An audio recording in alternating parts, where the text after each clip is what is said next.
What's good, YouTube? And welcome to the house. Things look a little bit different around here, don't they? I have not been canceled, lost all my sponsors. They're still in the description down below. Code What's Good 5 for 5% off and to support the channel directly, and the other codes that work at different places. But my computer blue screened to death. It says critical process died. We have a ton of computer chefs in the kitchen as is, so I don't need any more help with that. It's looping the screen, won't even enter safe mode, so we assume Windows has been corrupted. It's a weird version of Windows from iBuyPower. I did the whole put together the thing when computers were more expensive and parts were harder to get. I know people are also typing build your own computer, blah blah blah, and I basically did that except through all of their stuff and had it put together for the parts that I wanted at the time, where parts were harder to get, and that was the only way I was going to get a good computer, period, for the most part, unless I wanted to wait X amount of time, which I wanted it faster. Anyways, tangents aside, you're probably saying, get to the card, John. I don't care how it looks. I don't care that you can't have your nice camera.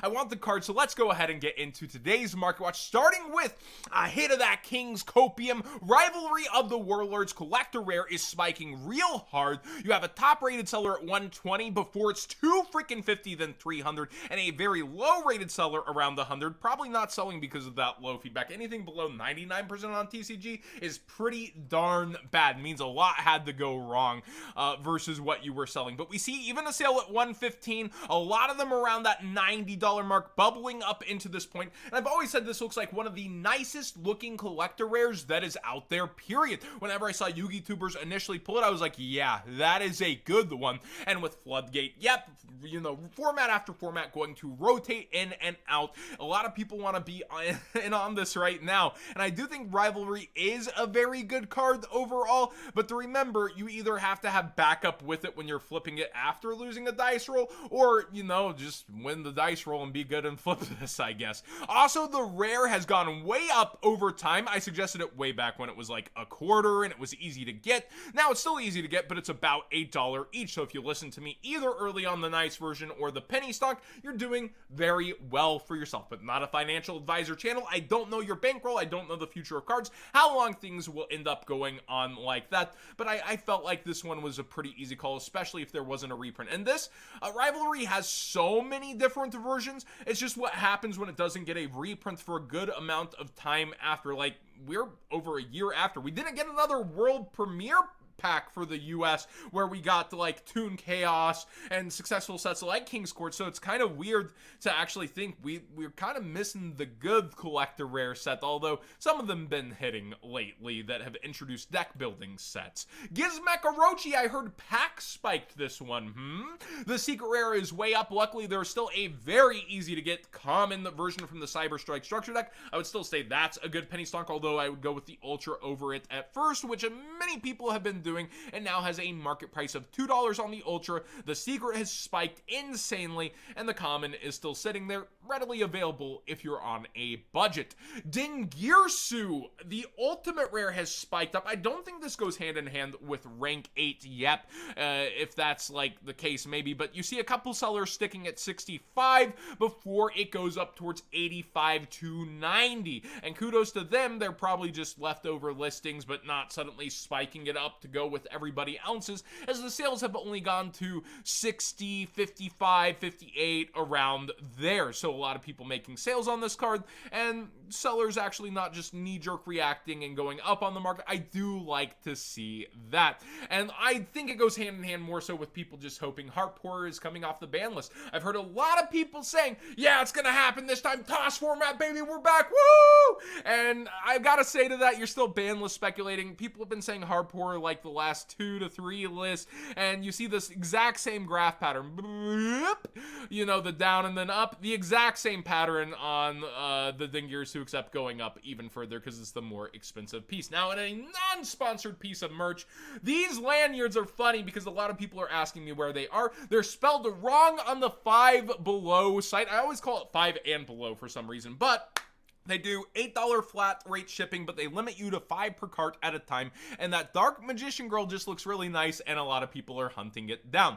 I was at Godzilla Fest. They had the you know, pen go through the shirt kind of thing, and I was actually missing a lanyard, so this came at a perfect time of, yeah, I'm not gonna be stuck, you know, poking holes in my shirts again. Definitely I got myself some of these on the way to open on a stream whenever I can stream again. Millennium Eyes Restrict is consistently going up again. Tearlaments and other decks in this format really wanting to be on this as they go combo yep and that sort of thing, and you just see it sticking up in its spike and going up even further. But now the ultra rare, the OG, is also up a lot and low on listings. Just not many of these listings on the market at all, period. Arch Nemesis Ashatos is going up in price. I guess you could say it as Shatos up in price. It is around $6 to $7 now, which is a bit unusual considering it usually sits at around $4. Almost a double up in price, a 1.5x, but heading towards 2x.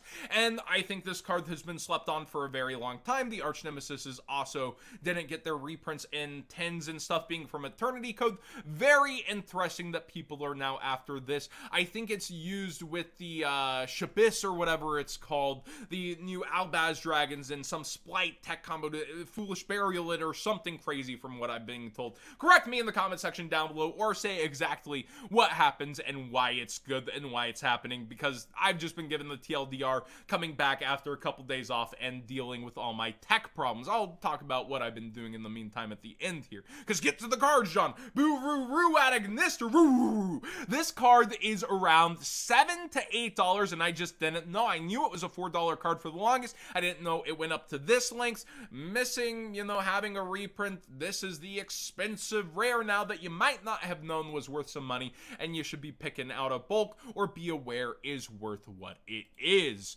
We have Mathemax Subtraction going up with all those other Mathemax buyouts that happen. It's around $10 to $11 at this point, with actual sales in that $8 to $12 range. Just crazy stuff with people scrambling in this Mathemax hype. Cyframe Lord Lambda, a link rating 2 that also, of course, enables Gamma and stuff, and Gamma being a level 2, but Lambda not being, or not Lambda, Cyframe Driver not being able to summon itself, getting, locked out to buy the Sprite stuff. Be careful when you're using, your Cyframes versus Sprite and not getting locked out. But still, a lot of people suddenly going and scrambling for the secret rare, and it is starting to spike up in price very hard despite having its reprint, as people are allergic to anything that has to do with gold, even gold letter rares. We see Deck Devastation Virus is bubbling up even more lately. This card is huge in demand as an anti-Sprite tech, and so many people are just on it, and it continues to go lower in quantities and go up in price for its other versions. Psy Beast is a weird one to me. Apparently Robbie Cole covered it. I haven't sat down and looked at the combos, but it is an application kind of interesting. When this card's normal, you can remove from play a psychic type monster from your deck. I assume that can have interactions, and it's also a level 2, so maybe it interacts with Sprite on some level, but definitely interesting to see this spiking up hard. Sangan has one holographic version with its updated text. That is this. For past formats, Sangan historically has been very expensive also, although I imagine they want the old text for the past formats. But yeah, just to note, this is the only modern Sangan along with the other color variants of the name, such as blue and red. This is slightly going up in price versus initial release, so that's something to be aware of if you're sleeping on and waiting on it. It is being eyed a little bit extra. Yeah, I did that pun. I couldn't help myself.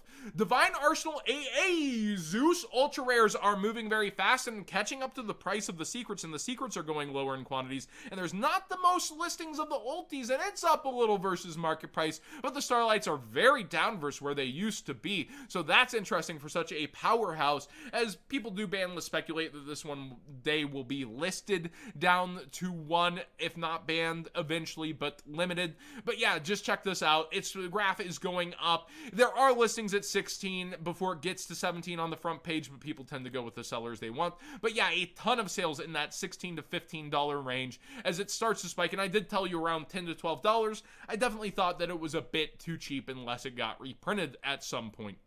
Speaking of reprints, Dark Ruler No More has a couple in structure decks, but those are starting to go up in price and down in quantities as people are using this as one of the sprite board breakers when you don't want to lose your normal summon to something like a sphere mode and you just want to take care of everything. Most of the stuff is in the monster zone that you are dealing with, and this shuts all of that off. So people are starting to buy these out as a format answer. I told you guys that I got a new code over at Troll and Toad for the buy list. It is code What's Good TNT, and I really like looking through this because at times there's deals where I would be selling my cards to them personally, as well as actually keeping up with what's going on the market. And some of the interesting ones are the Blue Eyes Jet Dragon. It's around $10 to sellers here, but you could actually sell it to them for $8, which after fees and shipping, if you're selling multiple things to Troll, you'd actually be winning over here. But you also have the bonus credit if you're looking for when buyouts happen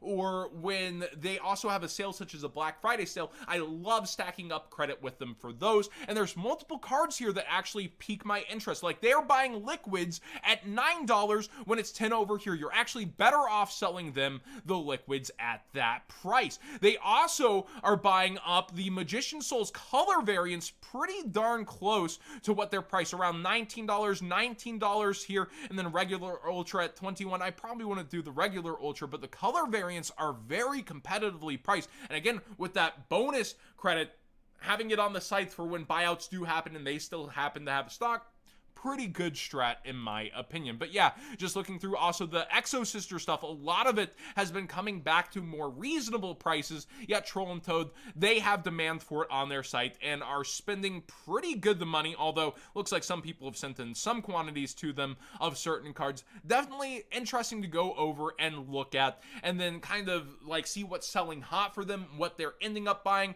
And again, I wouldn't blindly sell everything, right? I would look through, look at the percentages, look at TCG Player and eBay, but definitely some stuff. And again, you can get 5% more with code What's Good TNT. It has to be different from the What's Good 5 that helps you save on the site.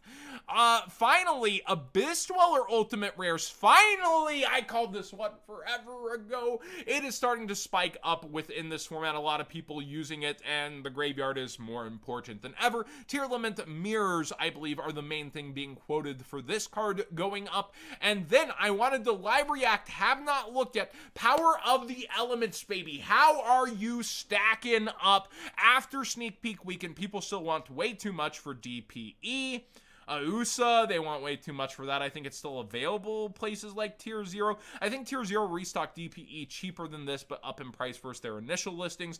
Sprite Blue is just not a $100 card. We'll wait for week 1 to see how it really goes, which is pretty soon. Friday, I think TCG Player opens to all sellers, even though Wednesday should be OTS day, right? And we'll see some regionals this weekend too. So regional hype is going to hit week 1 hype as well, and people might go crazy with those initial results.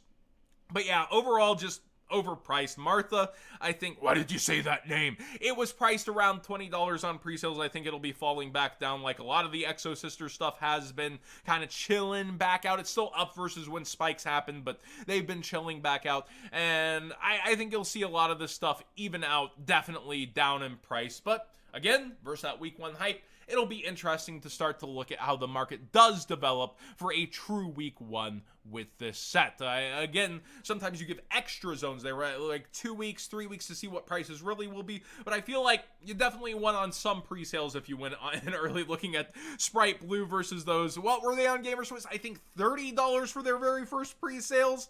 Yeah, you definitely were winning big if you went at certain levels of pre-sales for sure.